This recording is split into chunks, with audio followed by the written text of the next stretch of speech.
完美的一天。点击 CC 开启字幕。早上6点多，玲玲起床了。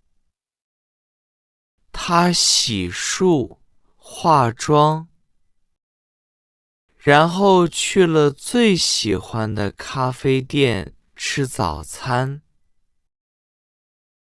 今天不用排队。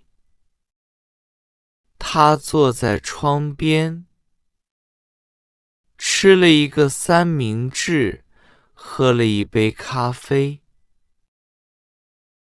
吃完早餐，她坐地铁去上班。地铁上还有空座。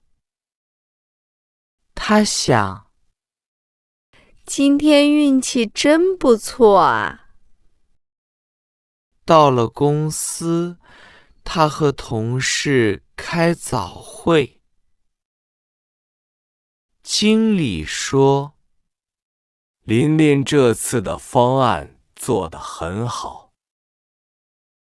客户非常满意。玲玲很有成就感，觉得辛苦和忙碌都是值得的。中午，她打开手机，发现这个季度的奖金到账了。她觉得今天真是个好日子。下午，人力资源部叫她去办公室。人事经理说，公司决定下个月开始给你升职加薪。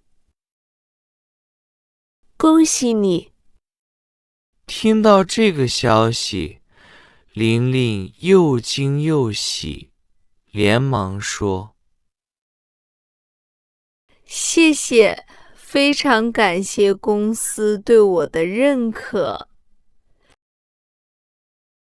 快下班的时候，她收到一条信息，是她一直喜欢的男生跟她告白了。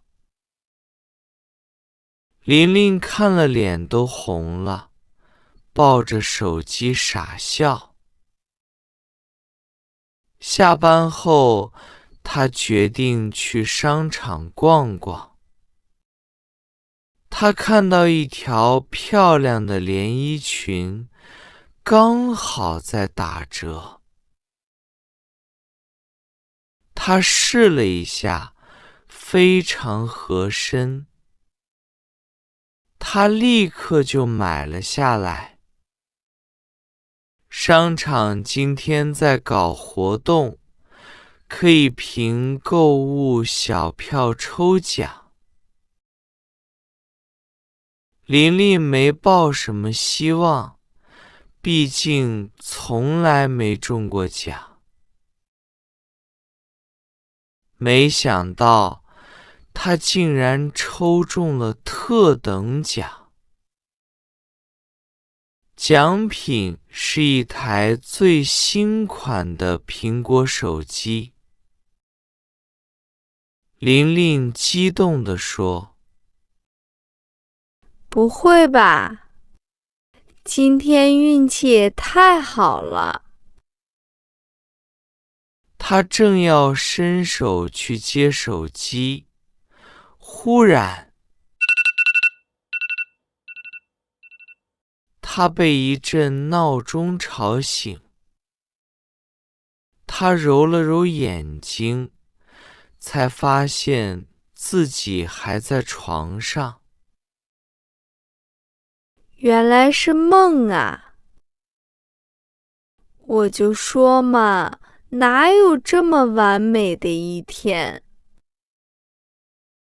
玲玲看了看时间，刚好6点多。她笑着说，时间也对得上，那我赶紧起床吧。万一美梦成真了呢？